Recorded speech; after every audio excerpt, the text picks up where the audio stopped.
So we can continue to talk about that. We have a couple more clips on that same topic, but I want to respect the time of our special guest. He's in the room. If he would come to the stage, I was going to introduce our guest, but he is so damn good at introducing himself. I heard him do it last Friday in Polish, and I got it. I felt like I could understand his message, even though I don't speak Polish. That's how good he is at communicating. Let's see if this works. Luke, are you there? Yes, Richard. Thanks for having me. And, even though I speak a different language, I felt a lot of people totally understanding what I had to say, which was very unique and very fun. I try to always confuse Tim or try to always just bring up something on the show that's going to make people question what in the world's going on here. That was a fun event. And I'm thinking about new ways of just totally confusing the crap out of people. And I have to say, I really enjoyed that moment, to say the least.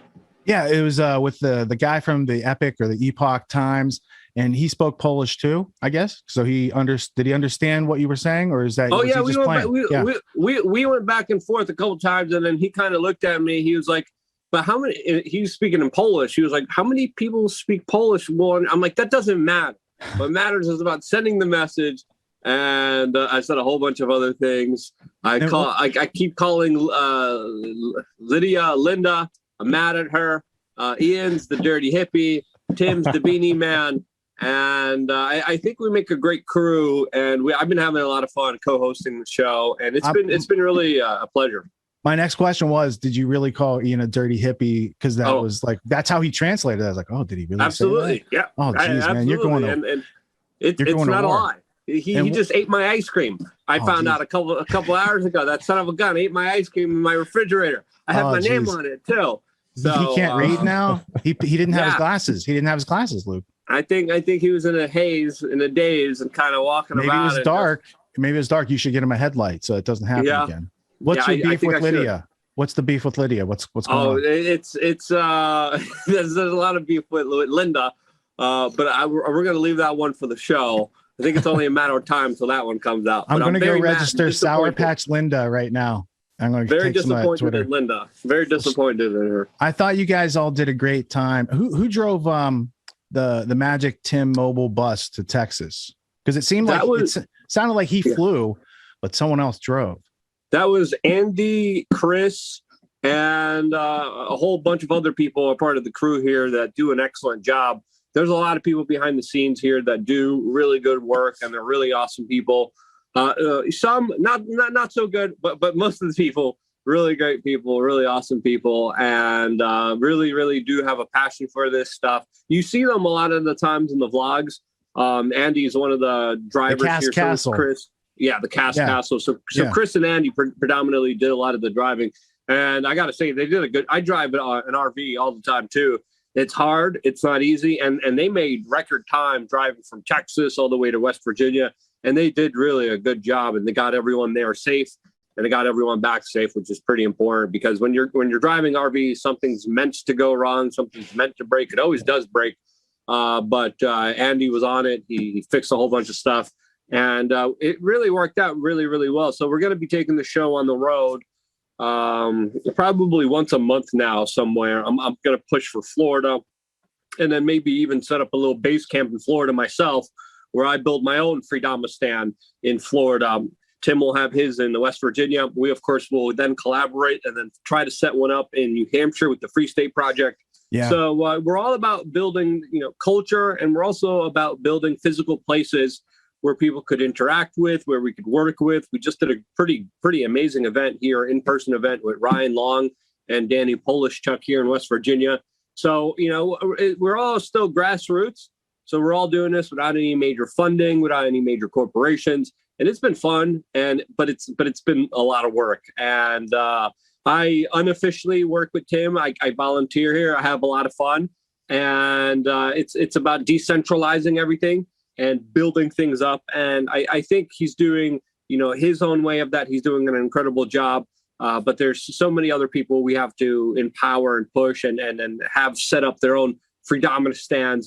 that would be the perfect vision. Have all these Fredama stands, these free spaces everywhere where people's privacy, security, and inalienable rights are secured, and they're able to actually meet and connect with good people to build and grow stuff. So that's the ultimate plan here, and it's been a wild, fun journey and a huge learning lesson, to say the least. Well, I think it started with you. You decided to leave New York. Where did you learn to back up a trailer that gave you the confidence to get a fifth wheeler and like get out? Well, I still don't know. I still don't know how to back up a trailer, Richard. But that hasn't stopped me. With trailers, it's just like go slow, figure it out. Sometimes I'm there for like hours and I'm sweating and I'm like, this is so freaking hard. So I never figured out how to do it. I just did it. Sometimes it works out well, sometimes it doesn't. But it's all about, taking it one step at a time and making sure you don't hit anything or run anything over, because you hit an RV with anything, it's going to be totally demolished. So that's the kind of advice I would give anyone when it comes to not just kind of expatriating from communist hellscapes like New York City, but also with just kind of anything business related as well. Make sure to do no harm, take it one step at a time. And just because you don't know exactly how to do it doesn't mean you shouldn't try to do it. Doesn't mean you shouldn't even put yourself out there in a position where you can learn how to do it. So it's been a lot of work. It's been, slowly and surely, I learned how to drive the fifth wheel. Great people like Jay Noon from New Hampshire, part of the Free State Project. Yeah, he's super, super, super capable, to say the least. He could do anything with tools. He's not an online person at all. I've been trying to help him with videos and online stuff. But when it comes to building something, repairing something, fixing something with his hands, he could do it. And he's one of the first guys that kind of gave me a lesson about how to drive an RV.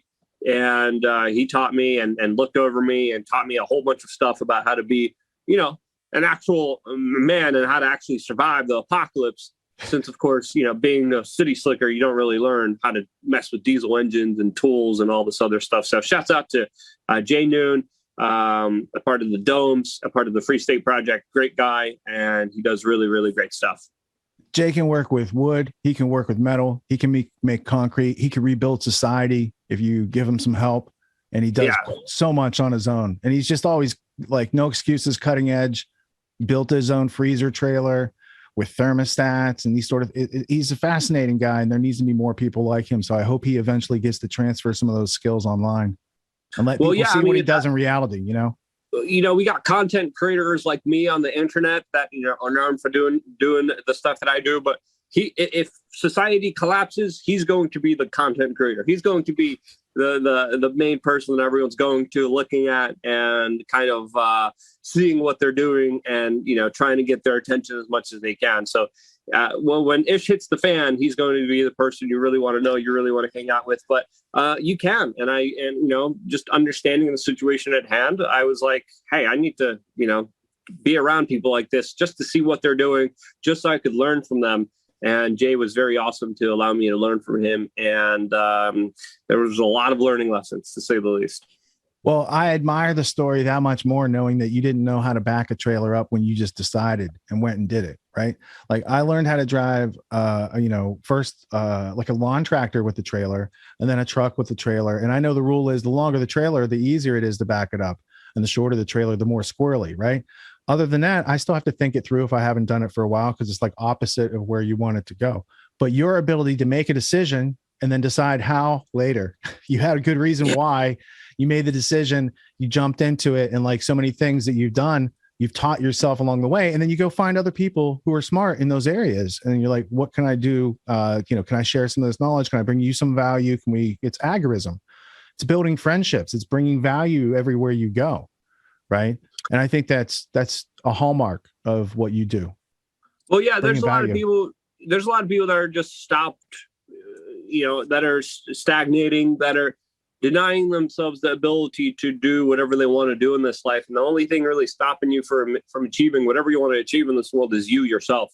So no matter how crazy of an ask, no matter how crazy of a wish, no matter how absurd of a dream, if you really want to make something happen, go and make it happen. No excuses. I didn't want to live in New York City. I wanted to get out of there. I wanted to learn a little bit how to live off the land. I wanted to live in an RV, travel all over the world. I never knew how to do any of that.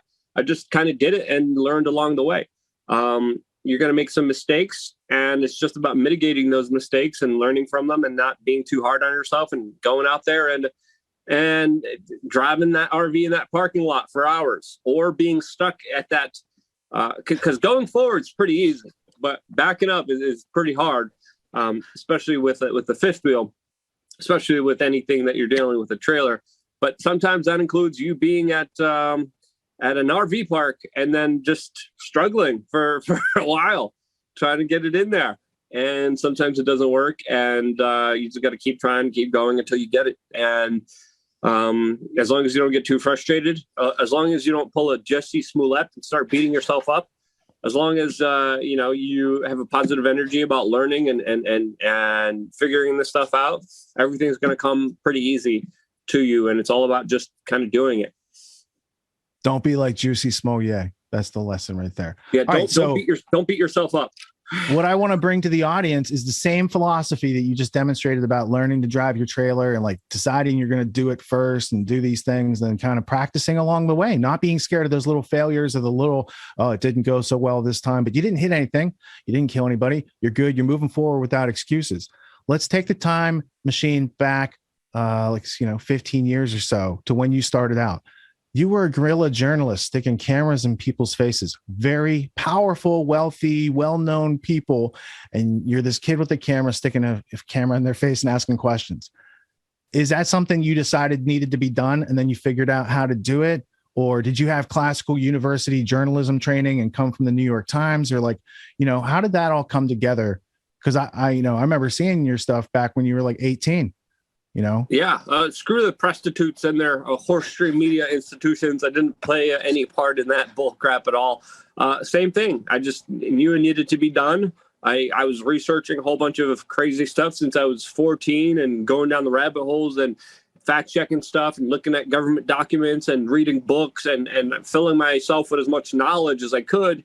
And then it came to a point in time, I was like, okay, what are we going to do with this knowledge? Are we going to just kind of sit on it and make it kind of pointless? I didn't really want to be a lecturer or a commentator. I kind of wanted to do something with that information in the same way, same thing. I was like, I'm just going to do it. And I started doing it, started going out there, started bootlegging press credentials after learning that you needed a press credential, started faking names when I needed to fake a name, started to dress up as staff when I needed to dress up as staff, started to sneak into venues, started to, get by security anytime I needed to get by security, and I got the job done. And it was a crazy ride. It's been a lot of fun, but it came to a point where obviously now with COVID and also now with just how many times I was able to get these people.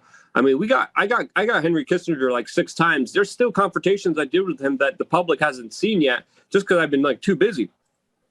I got, when it came to Al Gore, we made him cancel his book signing tour because of how many times we confronted him almost everywhere he went all throughout the United States. So after doing all that, then they kind of really, really went out of the way. And then it just wasn't worth my time and my investment to try to get them. And they started becoming less available to the general public. And we really changed something, I believe, especially when it came to the kind of interactions a lot of these super powerful people had with the general public, since now, of course, they're a lot more guarded. They stay away. They don't take unscripted questions and answers. And the landscape has really changed since I've kind of been hitting the pavement. And it just became too difficult to achieve some of these things. And if you want to, have a voice out there now, you got to be producing content every single day. So even missing a day, going out there, thinking of an elaborative plan, thinking of a backstory, thinking of another website or another news organization, thinking of another backstory to get me into these events was days and days of work and research. And a lot of times I would go there, and many times nothing would happen. I wasn't able to get anybody, or my microphone stopped working. I was doing everything on a shoestring budget. So now in this kind of media landscape, you got to be producing every single day. You got to work every single day in order to just have the audience that you built. So it became de-incentivized for me on many levels. And plus, I didn't want to really make it just about them. just about those individuals and calling them elites. I wanted to make it more about being able to build the culture, have a real conversation, and build solutions with that kind of content that would provide an avenue that could help people, instead of just hyper-focusing on a lot of the bad people out there, focusing on attaining information, attaining talking points that you could share with your friends and family members and loved ones, and also kind of building a networking, a community of people, building the culture to change the direction that this country was going to, where we don't just kind of focus on exposing them, where we focus on building and creating some really cool stuff. Well, I think for me personally, seeing your early work took away the cartoonish hyperbole that the news, alternative news outlets would give these people. And you showed them as being like real people that you could actually walk up to, stick a camera in their face unexpectedly, and get them to respond some way, somehow. Right. Like I had only seen, I think at that point, maybe Alex go after David Gergen and kind of catch him, and Gergen doesn't know what's going on. I was like, that's great. We need more of that. But you didn't even name my top three yet. I would say David Rockefeller, Jacob Rothschild, and then Zbigniew Brzezinski. Yeah, Jacob Rothschild. Because Jacob Rothschild, I didn't even like. Does that guy exist? Is this a myth from the internet? Is he just on The Simpsons? Yeah, right. Mr. Burns, yeah, for sure. Yeah, so it was able to it made these people human in a way that they're conquerable. They're not like gods on Mount Olympus. If Alex Jones did it, okay, we can all make the excuse at home. Alex has all these resources. But when you did it, you took away excuses for a lot of people and encouraged other people to do likewise, not to copy you, but to accentuate and synergize with you. And I think that was a leadership position that you took in the community from day one with what you were doing, because you were someone who wasn't just speaking words. Your words were few and your actions were many and grandiose. They were big. To go his words were his actions. He made it real. It real. Yeah. To go toe to toe with people who think David Rockefeller runs the world. He's like, well, you get a group of people. And let's call him a scumbag to his face. Let's see how he's going to react. Right. It was like Jackass, but for smart political people. It's like, hey, let's go piss off this most powerful people in the world and kick them in the balls verbally, and let's see how they're going to react when they face the true crimes that they committed against the general public. And it was fun. It was wild. It was also very dangerous. But my main thing was to show that these people don't have any power. All the power kind of relies with us. And I think at some level we did kind of humble them, and we did make people realize that, hey, at the end of the day, we as the general public here have a lot more power than we're told about. Yeah.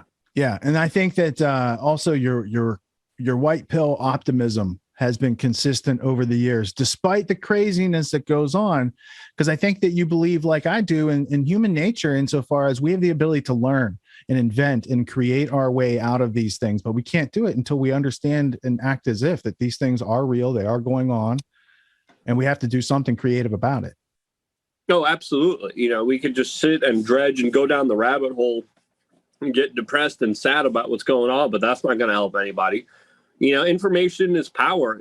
If you have that power, you got to wield it wisely and do something with it. You can't just sit on it, because again, you just kind of fester and really don't achieve anything in your life and your existence. And you might as well to try to do something in this existence rather than just serve the machines or be their source of batteries. Being a little bit disruptive, being a little bit contrarian, being someone who is not afraid to do their own thing while helping, building, and growing, and being there for your family, for your community, for your friends, is something that we need to understand is all within us. And it's a necessity for all of us to take charge of right now during these crucial times, to make sure that our loved ones don't become victims of the larger nonsense and bullcrap that's happening out there, when people are being extorted, people are being manipulated, people are being forced into situations that they don't want to be in, that they think they have to comply in, when clearly they do not. what they have to do is sit down, not making an emotional decision, start to think critically and act whichever little way they can, because the time is now more than ever to say, hey, you better start seeing what's going on here, because if you don't, you're going to get slapped upside the head with it. And that slap is not nice. That slap takes a lot of people out. It hurts a lot of people. For some, it just stings. But for a lot of people, those are consequences that they have to face for the rest of their life. And, there's no way out of this existence. So you might as well make it an interesting one. You might as well make it a good one. And that all starts with you just saying, hey, my life has meaning. My life has value. I'm going to take it in my own hands. I'm going to do the right thing. I'm going to help people. And I'm going to be a positive force in this existence that's going to make the world a better place than I left it. I think that kind of perspective and ideology is something that you could share in so many different ways, in so many different artistic ways, in so many different creative formats, that it's just been fun playing around in these different kind of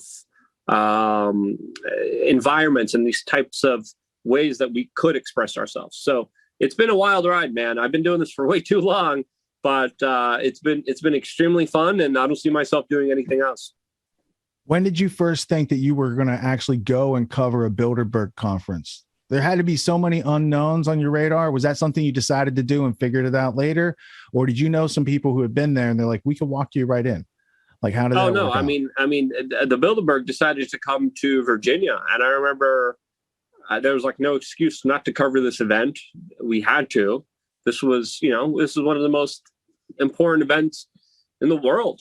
The most powerful people in the world are gathering together to collude and talk to each other and of course help each other out.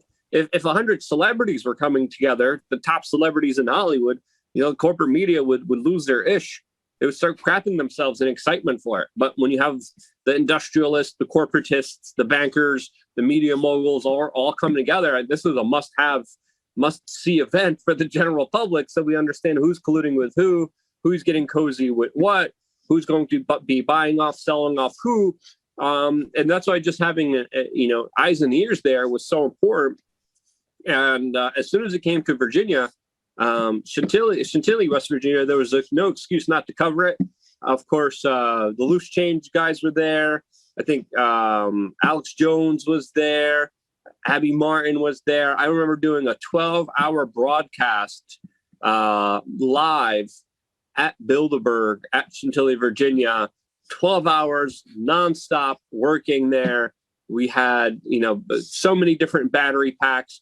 And I think this was even in the day and age where we had to have, no. It was circa 2012, was it? Yeah. Was that the one in Chantilly? I think there might have been even an earlier one. But I remember back in the days, we used to have the laptops with not firewire cables. I forgot those specific cables, but this is back in the day, archaic technology, old laptops, huge battery cases. The technology wasn't there for people to even record in their cell phones in some instances. So we had to have DV cameras connected to laptops that we did live streams of. So it was probably firewire. That's how you would have connected. That would have been the older one. Yeah. I got a picture of Jones. I got a picture of Jones looking at the ultimate history lesson like this at Chantilly because our buddy Kevin Cole was there. There was two Chantilly's though. So okay. There was two Chantilly, Virginia Bilderberg members.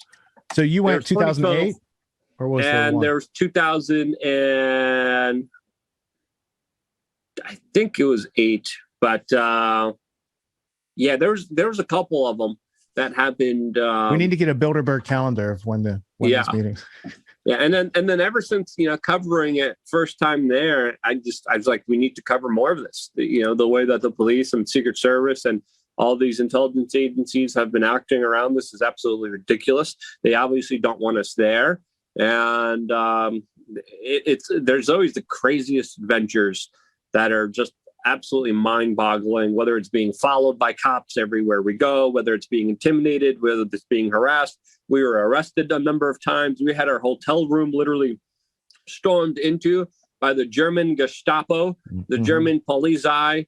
We got raided. Again, we got beat up. We got assaulted by Bilderberg security guards who of course don't want us there. And they did almost everything in their power next to executing us to try to get rid of us from covering that very important event. So, and then still we were like, well, the more you try to stop us, the more we're going to go and, of course, cover it.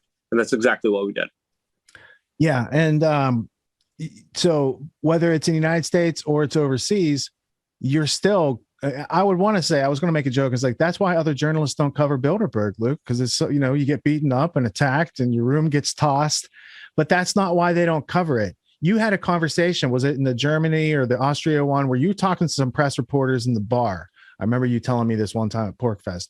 And you asked them like, hey, why don't you guys cover the conference? And they were talking about how you're the real journalist. Can you recount that story? I believe this was in Austria during the Bilderberg meeting, and me and a couple of other independent reporters snuck in there while it was under lockdown. And the only people that were there were, of course, the White House press corps, and they were flying back and from the G8, and they just had that particular hotel that they were staying in, and the Bilderberg security was allowing them to stay in. And we kind of got in there, and I guess the security thought we were White House press corps. That's kind of how we played it off, kind of went right in there, got into a room. We weren't supposed to be there. And then that one particular night, we all got hammered with the corporate media. And a lot of them are professional alcoholics. A lot of them are substance abusers. A lot of them are just, sadly, people with a lot of very strong addictions. And, they were kind of talking like, hey, I just got to do this for my mortgage. I got to pay the bills. Because we kind of broke it down. We're like, hey, you guys covering the Bilderberg here? They're like, Bilderberg what? They're like, Bilderberg? And I'm like, no, you dumbass. The Bilderberg group. You're like, what is that? And I'm like, you don't understand what all the security is about? And they're like, oh, no. And then kind of laid it all down to him. And then I'm like, are you guys going to report on this? And he's like, hey, I got to just do them. A bunch of them. A bunch of crazy stuff went down. With my other friend being, it was wild. It's but we had a kind of heart to heart in the beginning. And a lot of them were like, we got to pay the bills. I got mortgages to pay. I got families to take care of. And this seems like a real important journalistic event. And you guys are the real journalists. We're just here repeating whatever they tell us to repeat. Whatever they tell us to say, we say it. That's the reality of it. That's the truth of it. And we were all hammered. We were all drunk, some more than others. And it was a very kind of eye-opening conversation because, we went off record. I told the White House press corps, there's a lot of members inside of the White House press corps that traveled to cover the G8, or was it the G7? I don't remember particularly, but it doesn't really matter. But there's a lot of the members there. And I was like, okay, off the record, I have journalistic integrity. I'm not going to violate who you are. But a lot of big names, you would be surprised who I was talking to. A lot of big names in corporate media. And heart to heart, I'm not going to violate that promise. My word is my bond. I'm not going to tell you exactly who they are, but I will tell you that a lot of them don't like their jobs. They hate doing what they're doing. They know it's all a scam. They know that they're told to lie to the American public and not to talk about the real truth of what exactly is going on. They know they work for the special interest and no one else, and they get paid a lot of money to do so, and they're happy. Also, that Bilderberg that we talked about in the beginning, my first Bilderberg was in Chantilly, Virginia in 2008. Right on. That's when that was. And then there was another one in 2012 and another one in 2017. Jack Posobiec was at the 2017 when I was there as well.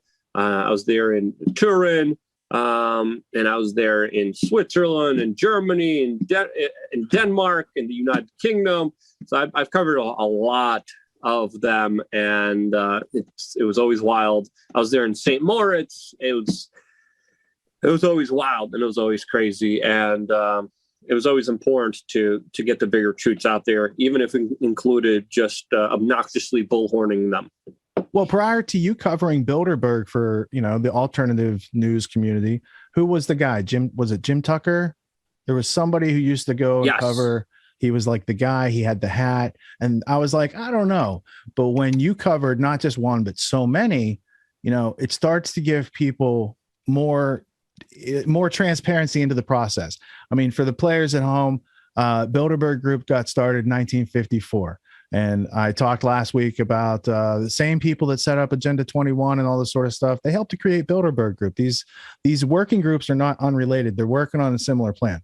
So the point moving forward is Bilderberg's like a well-kept secret into the 21st century. At the time that Luke's going to all these conferences around 2012, 2014, it's still not publicly talked about. People say it's a conspiracy theory that the world elite get together and they might have some other agenda going on. That's definitely what they work on, right? And between the Davos meetings and the Bilderberg meetings and all these other meetings that they have on these various topics, those are all puzzle pieces that start to fit together. And it's because of Luke's coverage that for the past 10 or 15 years, people have started to see it's not just this one thing that Eric Schmidt and these guys are going to. It's like they're busy bees all over the place. And if you think they're working for the betterment of humanity, including you, no. Redefine humanity as them and their friends, and the rest of us are like the food and fuel for their plan. That's more like what's going on. What do you think, Luke? He made it real. He made it real for us, Luke, because us being more in the research end, it was still pretty new to us. So being able to look at it on the ground level and then build out the connections and how deep this really went with the other groups that preceded them and then proceeded from them. I mean, it was very fascinating. And, we have a lot to thank from the work you did to really like make it real and make it conspicuous for us to be like, no, this is really happening. And this is like the same people meeting over and over again. Let's get into who are these people? What have they been investing in? What's their family lineage? What's their philosophy in life? Like, for us, me and Rich, but this can't help to get into the nitty gritty and the details. And it's not about the messengers. It's about the message and what's going on. What's the accurate plan to reality? But I think you kind of capture that on, I think, is it your first t-shirt, the Bilderberg t-shirt where I believe so. I believe I teamed up Dan Dix. With Press for Truth, We Are Changing. We did it as a fundraiser to raise money so we could go cover the Bilderberg Group, because for a long time throughout my entire career, like we did this for pennies on the dollar. We cut corners everywhere we could. We slept on couches. We fundraised almost every single way of it. A lot of the times we never even had enough money, but we still went anyway. Someone let us crash wherever we were, and we were very lucky to allow people to crash. But the person you mentioned, Jim Tucker, he was the OG. He was one of the legends out there that really paved the way for a lot of the newer people out there, because he was covering Bilderberg all the way from the very beginning. And he passed away in 2013. And he had sources inside of the Bilderberg meeting. People inside of the Bilderberg meeting were talking to him, releasing information, and he was able to get things that happened in this world out there to the general public before they even happened. So big shouts out to Jim Tucker. He's an OG, an absolute legend, and someone that truly, really did lay down the path for a lot of people with his excellent journalism that was far better than almost anyone else out there, and it was greatly needed. And I would say it's still needed out there during this current absolute insanity and nonsense that we're dealing with. I had the pleasure of meeting him a number of times. The first time I met them was in Chantilly, Virginia. We did an interview with them, and he was the guy that went through everything that we went through, but he went through it without being able to tweet about it or do a live video about it. So I give him, more props personally myself. And seeing him do it was like, okay, we got to do this as well. Seeing the way he covered it made me want to cover it. And then when we did cover it, we found out that they were lying through their teeth. Because, the Bilderberg Group released a public attendance list. A lot of the times we found other people that were not on that list, that were inside of the meeting. They were caught lying about their agenda. We were able to corner a lot of their members that released a lot of information that they weren't supposed to. Just by simply having a conversation with them. So it was truly something important. Do these meetings still happen now? I would bet so, but I think they've gone more underground where the general public can't even find out about them. Or even if we do, there's probably going to be some crazy, insane travel restriction that's going to prevent a vast majority of journalists from even covering the confobs and the meetings that they're going to have in the future. Yeah, and Jim Tucker back in the day, like his best bet was to call Jones and get on the show. And I credit Jones because it's not about him. It's about the platform that he's provided and all the people that he's interviewed over the years that got wiped out when they took down his YouTube. for instance, right? So it's not just about the messenger, it's about the message being delivered through that network. So that was him and Robert Galen Ross was another guy. So those two guys, Jim Tucker, Robert Galen Ross, had these like lists, and they had done these research into these groups, but there wasn't a lot of transparency. And then you come along, and after a couple of years of doing this, you started to share your methodology. Was it like 2014 when you came up with the Media University? I don't remember exactly what date that was, but it was. Well, you presented it at PorkFest. You did it as a workshop at PorkFest first, didn't you? Yes. But it was something that I was trying to do for a long time. Just being able to put it on the internet was the big step that we finally did it, and we were very happy about that. Now that's a feature in your members community, right? That, and now I did another class about apocalypse survival training. So that and Change Media University all are a part of free courses, free classes that people get when they sign up to UNCENSORED.com. And it's, the new platform that we've been building to stay away from a lot of the crazy censorship that's been happening out there. And I think I'm going to be doing more classes. And I think I'm just going to be releasing them for free for the members. Obviously, members pay for memberships, but I kind of really like doing these classes. Maybe we can even talk and collaborate a little bit on that. But these classes, I love doing them. People love receiving them. I'm getting a lot of positive feedback about it, and I'm seeing a lot of positive reaction because of it. So I think this is definitely the new way to kind of move forward in our landscape. Yeah, there's a lot of people out there, whether it's because I was going to talk to you about the survival classes as well. So first off, I wanted to tell you when you came on, I expected you to do your welcome back like you do and pitch your shirts because I was opening up for you, but that's okay. And then the other thing is I want to make sure that you're speaking as you do in your members area. There's no speech restrictions here. To use total parrhesia and use it as an example, because what we tell people is, unlike most other people's membership communities that are watered down, ours isn't and yours isn't. You actually give better reports in the uncensored. Most other people just take like little clips that they cut out or whatever and they show it. So you're actually adding more value by doing it. So yeah, feel free. So when I real quick, just when I was hosting GTW once, we did show a small snippet, and I gave you a shout out and tried to get people to go and join your members community because you just the dialogue that you provided and the insight you provided on this one specific topic was so important. I'm like, this is just the value you get by going to someone like Luke, who's been on the ground, who has the experience, who knows about these topics, and so I give you a major shout out trying to get people to go over there and become a member. It really is incredible value.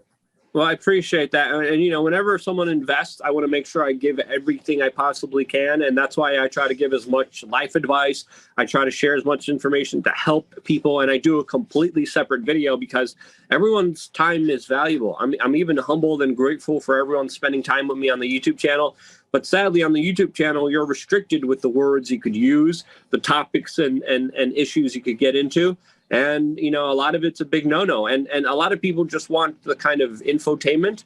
So a lot of that personal kind of advice, the kind of self-help stuff, I feel a lot more comfortable giving out on LukeUncensored.com. And it's been a great feeling being able to talk to a lot of the members and being able to also get a lot of important stuff off of my chest that I know if people implement will have a positive effect on their lives. So it's been something that's been really awesome and made me not worry about funding. It made me not worry about any kind of advertisements or anything else. It's really just something that has taken off, and I'm very happy with it. I was happy to see you do it too. I was happy when you made the offer for the t-shirts back then. And then when you're like, I got a members community, I'm like, good for Luke for learning his value and providing a valuable offer where people are getting like 10x what they're putting into it. So for a nominal fee, helping Luke do what he does, you get access to all this stuff. And is there a community aspect where people can talk to each other, or is it just like you to them type of content? We have a comment section, but we're also building something of like a social media space, something like a forum. We're going to intermix it. I'm talking to my web developer. Is it like a Fediverse? No. Could be. It could be the Fediverse. The Fediverse is still in its preliminary kind of, from what I'm gathering when I'm talking to Ian and Tim, it's still ground level. There's still a long way to go to that. But I think just the forum, just something where people could post and share information and talk to each other, especially find each other, in their areas, in their kind of cities, I think is going to be great. And then also when I did the event here with Tim Pool, Ryan Long, Danny Polishek, the tickets were only available to members. We didn't make it available to the general public, only members. Tim did it the same way. Tim has a members area. No one could buy the tickets online. You had to be a member, and because you were a member, you got access to come to this event for free. So I'm going to be doing more events in the future. I'm going to be doing more survival apocalypse trainings in the future.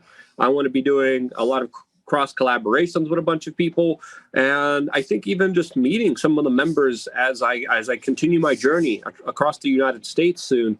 I think that's going to be really awesome, and then one good way to move forward, give back, and also organize with people who are serious about changing their lives and changing their family lives for the better, and networking with homesteaders and people who are really serious about doing the right thing. So I think that's definitely the way to move forward, where it's not just content, but you give people access to stuff that they would never get. We also have a special members only t-shirt that's only available for members and no one else. So I think giving this kind of aspect of it is something very unique and something that I strive to do as much as I can, because this is so much better than just hacking advertisements, right? I could hack advertisements all I want. And there's some companies I work with. There's some good companies out there that provide good services that I would obviously promote. But if it becomes a choice between allowing advertisements on YouTube or having my own members area, it's absolutely going to be my members area. Yeah. And I think that's the way of the future. And I'm excited I've been excited since you started hanging out, like, as you say, as like a voluntary partner over there at the Timcast, because when they were on with Adam, it was all right. And then they got Ian involved. Oh, it's interesting. And now that you come in here, and then it's only a couple shows away. I can't wait. It's somewhere in early 2022. These ideas that Ian has smash into what is a smart grid. Because when he said that with Ben Stewart a couple weeks ago, I almost spit my coffee out. It's like, what? He doesn't know smart grid and Internet of Things yet. But I have hope, because you're there and you're helping to like educate them and step them forward along the way. And these other modalities of your interest in growing food and homeschooling and helping people with urban survival, these sort of things, like what are the thought processes involved for freedom? I think that's a brilliant idea whose time has come, and there's a lot of people hungry for that type of content, and producing. So also just through your community networking, building sort of this, I hear this term thrown around a lot, parallel societies, because shit's going to hit the fan. It already is hitting the fan, but if people don't realize, like, it can't be any more conspicuous. 10 years ago, it was pretty abstract still, like we had take your masks off and smell it, people. Now it's hit. We have mandates, we have masks, we have millions of people around the world protesting against what's going on, and not just talking about America, really the greater hegemony, what's happening around the world. So networking is there any right hope now in is super important, because you've covered in Hong Kong the protests and their tactics and all this stuff, like you've seen it around the world. Is there a hope, or are we going to turn into Austria or Australia? I believe there is hope in protests. I think anytime we could raise our voices and concerns together peacefully, it sends a message to the state that we had enough. There's huge demonstrations in Austria. There's huge demonstrations in Australia. There's people meeting other people. There's people building networks. There's people knowing that they're not alone. And I think the value of that is so critical. It's so much more important, especially when it comes to networking, making new friends, and just building aggregate ways of being able to exist together.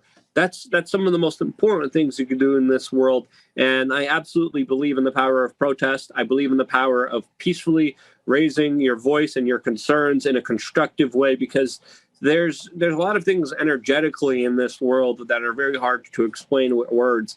But when enough people come together and say enough is enough, there isn't a force big enough that could be mustered in order to stop them. And I think that kind of acknowledgement of people just simply saying, hey, I have a right to voice my displeasure with this is one of the most important rights in human existence. It's our human right. And there's some governments, like in Germany, like in Austria, like in Australia, that they're trying to take it away. They're trying to take away your right to complain. And when they're taking away that right, that's one of the few rights that you should always have in your existence. But when they start taking that away, that's when you should start being worried. So all forms of activism, all forms of nonviolent ways of reaching out and getting the message across are absolutely key and more important than ever right now. Even if it's simply showing people that they're not alone, that little bit of hope, that little bit of community, that little bit of, hey, my neighbor's doing this, I could do this too. It's safe not to be okay with what's going on is imperative. And I think that's why there's been such a huge suppression of these larger protests. That's why there's been such a huge underreporting of all these significant demonstrations that have been happening all over the world, because a lot of the powerful people don't want you to know how many people are actually upset with them, don't like what's going on, don't want to be going in that direction, and actually won't be going in that direction. And they don't have everyone. And the best way to prove that is by coming together and showing them that.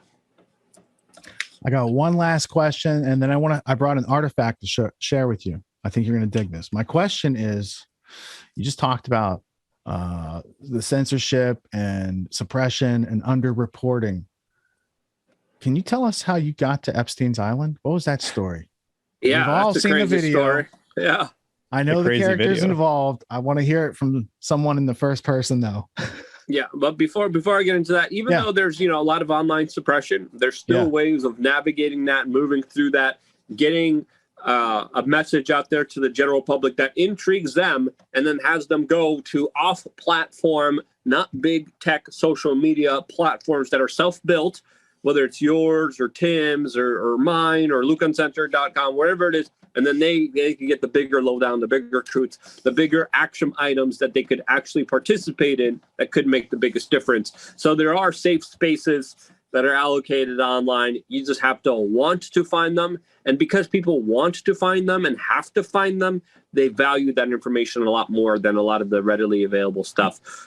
So at the end of the day, I think that's even a good thing towards activating people and motivating them towards doing the right thing for themselves and their family members. But the Epstein Island thing was an utter mess from the very beginning. It's a plan that me and my friends were putting together, and we had so many different scenarios. All of them fell through. None of them worked out. And then literally we had 3 scenarios. One was to rent a boat. That was the first step. Couldn't rent a boat. No one was willing to rent us a boat. Second was, we didn't want to bring everyone. People were supposed to stay back. None of them stood back. Then we tried to get jet skis. Couldn't get jet skis. We couldn't get enough gas to go from the specific location we're at to go there. We ended up renting a boat that said, well, they'll just take us around the island. And I was disappointed, and I was ready to fight my friends, and I was angry with them, and I was so freaking frustrated with them. And then we started to make friends with the boat captain. And then the boat captain who lived in the area knew exactly what was going on. A lot of people on the whole island there knew exactly what was going on. They knew that a lot of innocent children were being shipped back into Epstein Island, and they knew something was up, and they knew something was absolutely horribly going wrong there. And he knew the whole situation. And unbeknownst to me, he decided to surprise us. He started pulling up to the dock, and he was like, okay, well, it's either you're going to go or you're not. Your choice. But I'm not going to stop you, and I'm not going to tell you what to do. Wow. And I kind of looked at my friend. He was smoking a cigarette and having a wine glass, and he was still in his freaking Speedo, totally unprepared. I'm like, we're going. I was totally unprepared. He looked back. He was like, no. I was like, no, we're freaking going. And then I jumped off, and then luckily he came behind me. It would have been a lot difficult being on my own, but he came on there with just his like little selfie cam and Speedo. Didn't even bring shoes. Didn't even bring his slippers. I had to give him my socks halfway because his feet were bleeding. And then we were just kind of running through the whole area, and up until we heard screaming. And then once we heard screaming, we decided just to get out of there. And that's when we saw the security guards there. And luckily we were able to get out of there. But none of the plans, we had 3 plans laid out, going there, pretending that we're real estate agents, pretending that we're lost tourists, pretending there's like 3 cover stories. None of them worked. Until the boat captain just like literally surprised us and was like, you're going to do it or not, your choice. But I'm not telling you what to do. And I think he felt the need for us to do this. And I'm very happy he did, because the next plan was all my friends were going to go away, and I was going to figure out how to get on the island by myself and do the whole operation by myself. And luckily I didn't have to because of this boat captain. And it's such a better video with the antics that go on. Yeah, man. Serendipity for the win. At that point, it was only Rusty Shackelford's video from the drone that had Epstein's Island. You guys were and then he released the video showing what looked like Epstein on the island. And when he released that, I was like, we got to go. That's when I knew I had to go, because if Epstein's on the island after he allegedly committed suicide, and he did release a video that shows someone that looks like almost exactly like Epstein on the island after his suicide, I was like, we need to go. We need to check this out. And that's when we decided to, definitely 100% go and investigate it for ourselves. Yeah, that's fantastic, man. You've been on some great adventures around the world because you said, I'm going to do it. And then you figured out how. Even that, what you just talked about. Honestly, he Epstein, just said he was going to do it. And like a lot of times it just came together, sort of that spontaneous self-organization. So even yeah. Yeah. It's just impressive. Sorry, go ahead. The just do it mentality of Rudkowski. But that's the thing. People don't take that next step. Sometimes you have to find a way to get over your own fear and just do it. And things will sort of start to come together if you take that initial initiative. The thing is, people just build up these blockages in their mind and refuse to sort of like take that first step. So just incredible work over these years. So I decided I had this artifact I was going to show you. I could not find the artifact. So I spent time leafing through this book, and it's not highlighted. And I was looking for the quote, and I was like, oh, what am I going to do? And then I thought, where's the last place I used the book? I thought right here at this desk. If I bend over, it's probably over here in this stack of books. All right. So this is a casual view of America. The home letters of Solomon de Rothschild, 1859 to 1861, edited by Sigmund Diamond for Stanford University on the centennial of the letters. So these were published in 1961, and the letter I'm going to show you is from 1861. So I'm going to flip to page 1, 2, 3. And it's talking. So who was this character? Solomon de Rothschild was like 28 years old. He was the American. He was supposed to be the American scion for the Rothschild family. So their youngling that they were going to send to America to set up banking here, because they heretofore had used front people to set up their banking and do business with America. So they wanted to do business directly. They send Solomon over here. He stays with all the most elite families in the North and the South. He gets their perspectives. He writes letters home to his brothers and cousins. These are the collection of letters that are held by Stanford University, and Sigmund Diamond simply organized them. So this is in the words of young Solomon de Rothschild. And the part that I want is right here. So he's writing back to his cousins across the ocean. If 12 million people want to secede, you cannot stop them. So, I'm sorry, April 28th, 1861, right before the war is getting into heated battle. If 12 million people want to secede, you cannot stop them. So, the war that the North is going to wage against the South is an unjust, barbarous, fratricidal war. They're on the side of the South. That's what it tells you. The next quote, the North and South will attack each other like two locomotives under a full head of steam meeting on the same track. Nothing will be able to satiate the brutal passion for vengeance but death and destruction. When the two sections have exhausted all their resources, when they have seen the flower of their youth die, when millions have been engulfed into the bottomless pit of civil war, they will find themselves again at the same point from which they started. And now, moreover, with a yawning gap between them. Bro, they cut my internet. I've never had my internet cut in my studio before. Good thing I have my phone going on. I'm gonna continue reading. Go for it. Can I continue reading? How far into it did I make it, Tony? You're like halfway down that middle paragraph. All right. I just want to show you what's going on there. My screen. Let's see. Talking about after they annihilate each other, the sort of cultivated ground that'll be there for the Rothschilds. nice phone camera action going on there. Bro. Let's see. Well, Luke, we've gone through this show for over a year. We've never had anything like this happen, and we've broadcasted in live stream for hundreds and hundreds of hours. So congratulations. You must be special. They don't want you to have this information for sure, man. I'm just gonna do it live because that's what this is all about. Here's the page. You can see that. Right? Yeah. Oh, it's coming back. This is a lesson about not quitting.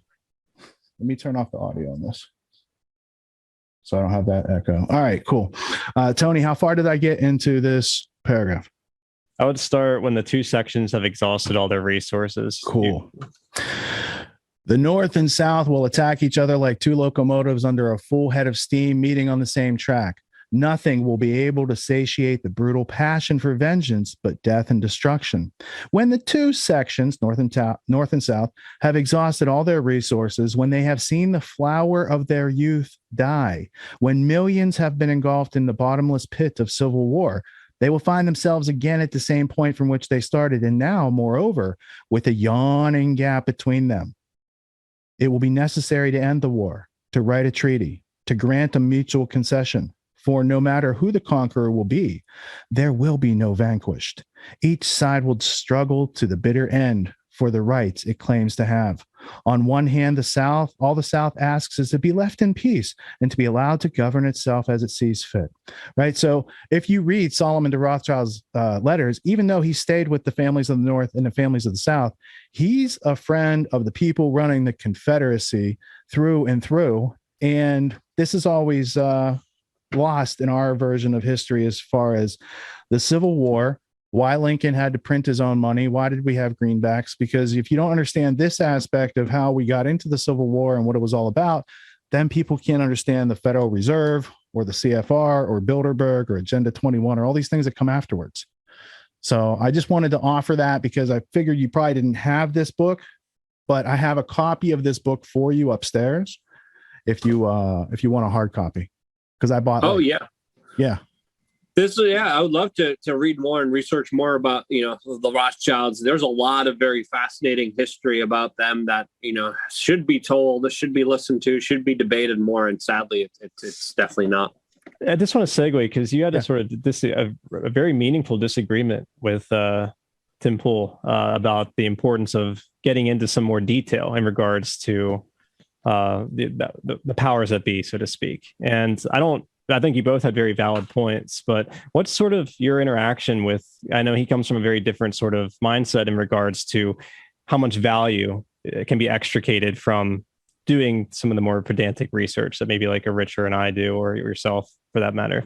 Does he sort of see the value there, or is it sort of is there a new way you can bridge that gap? Or it was a very fascinating discussion. We actually had James Corbett on to sort of comment on it, and we had a sort of back and forth with it.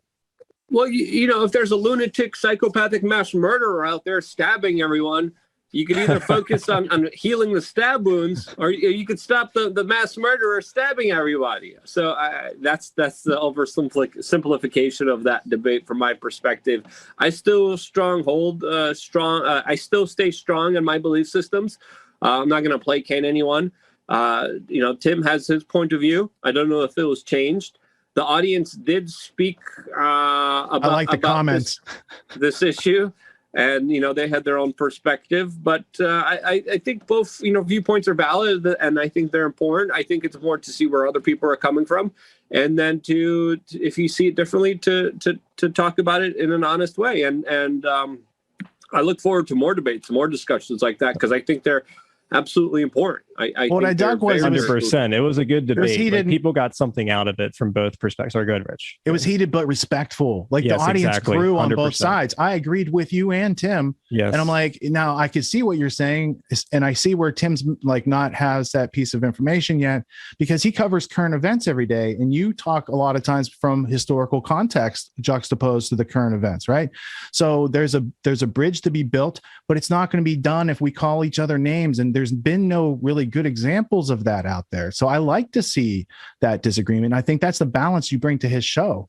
Yeah, exactly. I don't vote. Right. I don't have I'm not on the team jersey. I'm not in the stadium cheering on politics. I'm an objective observer. And so I don't agree with some of the political leanings, but I'm always interested in his thought process because I think that's where he's strongest. He actually has a thought process going on. And I've seen him grow and learn over the years, just like I've seen you grow and learn. I remember, I think the first time I heard you on Alex Jones was Ed and Elaine Brown situation. Did you ever go up? Did you go up to New Hampshire? Yep. Jones sent me down there during the midst of it all. It was pretty crazy, to say the least, covering that story. Do you remember how old you were when that was? Not exactly, no, but very, very young. Too young for that. Yeah, I remember hearing it, and I was like, he's putting this kid in harm's way. Like, that's a dangerous situation. Like, why don't you send one of your own reporters, Jones? Like, why are you asking Luke to do this? And you live to tell these stories, man. I got one. I did think of a really good question that would empower the audience all around. My audience, your audience. If you could boil down your political philosophy or the way you look at things into like a book or a documentary that represents, is there something that other people, because I think there's a lot of interest and they're like not quite sure how to get the Luke Rudkowski combination on that perspective. Where did you get it? What do you follow? What is, because you don't like to label yourself. I understand that, but what was influential? Water, the Great Mystery. That was a great documentary. Definitely recommend checking it out, watching it. And then just kind of having a spirit where you're excited to build and learn and grow and just do stuff. You only get a short amount of time in this world where you could actually go out there and do stuff. Do it while you still have the chance. Life is short. Don't take it for granted. Appreciate every moment you have and just make the most out of it because, there's a lot of people that wish they did and they didn't. And I don't want to be one of those people. So be like Bruce Lee, be like water. And did you guys hear the NLP, Tony? Did you hear him? He said, instead of, it was like shirt anytime. I thought I heard the word shirt in there. It was almost like the way he said this one word was like, nice try, Red. Shirt, buy your shirt. What is the website for your shirts? It is thebestpoliticalshirts.com because I literally believe we have the best political shirts out there, and they're very thought-provoking, and they're meant to cause some problems. They're great gag gifts, but it's also a great way to get the message out there without it being censored. So there's shirts that we have that I can't even show on big tech social media. There's shirts I have I can't even show on my YouTube channel that I definitely can't even mention on the Timcast IRL show. So, you got to check them out to see what I got there. And it's all about spreading the message. And I think that's one of the best ways to get it out there to the general public, to show people that they're not alone. There's a lot of free thinkers out there. There's a lot of contrarians out there. There's a lot of people who see exactly what's going on and they're not afraid to say it. The best way to do it is with a t-shirt. I agree. And several people here in the gallery, in the control room studio, they got dozens of these shirts between them. So that's good. You're changing it because they wear them because they feel like they're making a statement. And if people want to engage on that level, they can.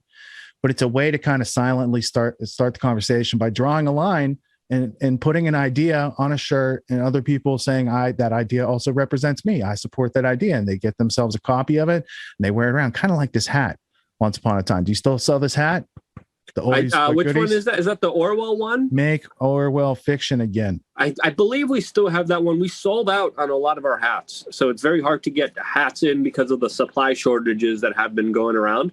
But I do believe we still have that one left.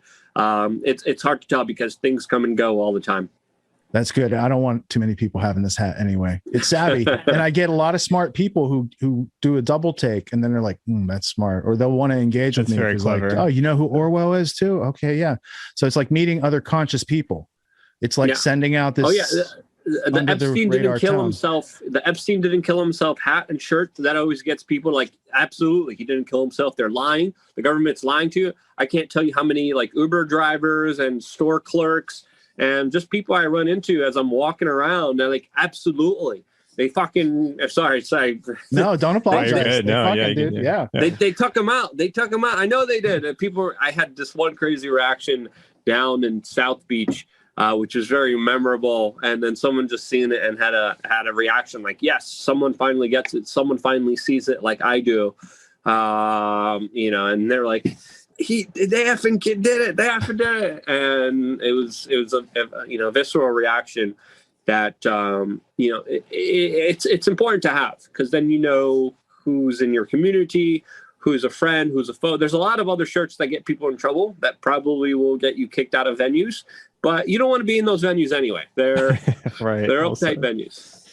You got other things to do with your time. And now we have a Ghislaine didn't Epstein herself t-shirt. Does that step on any of your copyrights or anything over there? No. All right, we're good with that. I don't have any copyrights on that specific one. Did you do one that says Ghislaine didn't Epstein herself? We have a shirt that we released a while ago, before I think Ghislaine was even arrested, that said Ghislaine Maxwell did not kill herself. See, so we had that. Epstein instead of kill, though. Mine's a different copy. Yeah, no, you don't worry about it. Even if you had a Ghislaine Maxwell didn't kill herself shirt, good, because the message is getting out there to your audience. Let's go, Brandon.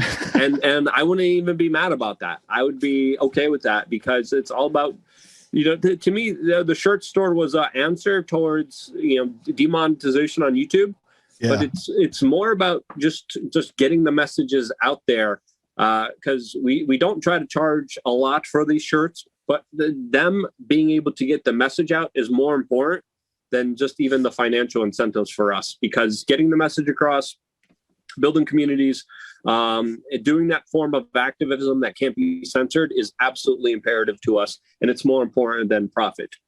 Someone in the chat just said here, the Real Island Boys is a ridiculous shirt and something. It's awesome. I appreciate that one quite a bit too. Especially with we have a Real Island Boys with Bill Gates and Jeffrey Epstein tattooed as the Miami Island Boys with the Epstein's Island behind them. That also is a big seller. It's been doing pretty well. I also just wanted to let you know before we let you go, my 2017 and 2018 presentations at PorkFest were on like how to create your own platform and how to do this after you get demonetized. And I know you probably didn't see those, but you did all those things for yourself anyway. You figured it out anyway. And I want to say, bravo. Well played. Well played. Thank you, Richard. Thanks for everything you guys do. And, we just got to keep doing it. And most importantly, have fun doing it. I've been having a lot of fun. It's been a crazy ride. It's been a wild ride. Goddamn right. We made it so far, and we still got a lot more to go. Thank you for investing part of your evening, helping our audience get a little better grasp on your work and where you're coming from and the particular flavor that you bring to the Timcast. I also keep up your personal marketing. You're like a woven carpet salesman down in the Bowery, like an Armenian rug merchant. And you're like, hey, check this out, and it's probably better quality than what you got. And people are like, I will take some of that. But if you don't get out there and do that hard part for Americans, right? Because you were born in Poland, you came here when you were young, but you have this work ethic and this mentality that a lot of Americans don't have, man. So thank you for bringing that to the table consistently and bringing us all value every day, either on our YouTube stream or in the inbox or wherever people are catching your stuff. And people go to LukeUncensored.com to get your membership so you can hear Luke speak with total parrhesia. All right, buddy. Have a good night. Thank you so much. You, Luke. Merry really Christmas. Appreciate all your work. Yep. We'll catch up soon. Tony, Richard, thanks so much for having me on. It's been a pleasure. Appreciate it. And don't be strangers. Yeah, right on. Safe travels, bro. Yeah. Peace. Bye. What makes the Grand Theft World podcast unique, invigorating, exciting, and informative? Most other podcasts out there are either doing straight up interviews or they're just covering the daily news. They're covering current events from the day they happened. And that is effective. It's useful. It's a great starting point. And then sometimes these current events change during the week past the first story. So we like to give it a little time. You have to wait till some of the dust settles on these stories in order to give them accurate coverage. And the other thing that's really missing in the media landscape is covering the articles that are coming out every day. That's great. That's necessary. But who's bringing in contextual history so that you can understand what has been going on for decades and decades to lead up to the machinations and actions that we see unfolding today? So what we do here on the podcast is we cover current events. Many of these things are censored, but we wait about a week. As a forensic historian, I focused mainly through my career on the history of globalism and collectivism and things that they call maybe the New World Order. there's a lot of facts to these sort of circumstances, groups, events, activities, working groups that they've had over time. So for Grand Theft World listeners, we not only break down the current events, most of which that are censored during the week, we provide you with contextual history, we give you the source notes, the references, we do deep dives, and this really empowers you with an understanding of context and history so that you can make more informed decisions in your life. There's also a community, a membership where you guys can actually ask questions. We can get into the show, we can share evidence.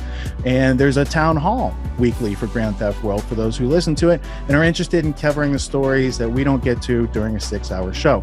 Listening to it an hour a day, you could easily consume the week's news, but you're going to have substance and meaning and context and understanding. And with that, you can make higher quality decisions in your life. So if you're interested in more quality in your life, go to grandtheftworld.com, click podcast at the top, and we'll see you there.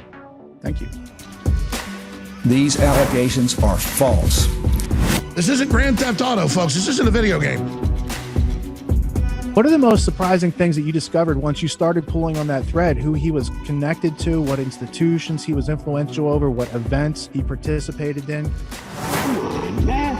What are we talking about? Come on, man. No. You don't have to think about it, dude. I got this quote because you said you didn't know much about Klaus Schwab. I made it my job to, as soon as this happened, I'm like, okay, this guy's their front man. Let me learn about the official history of the World Economic Forum. I got their 40-year history. I got every book that Klaus Schwab has written or ghostwritten. I went through those books. This is one of the most interesting passages. Come on, man. Come on.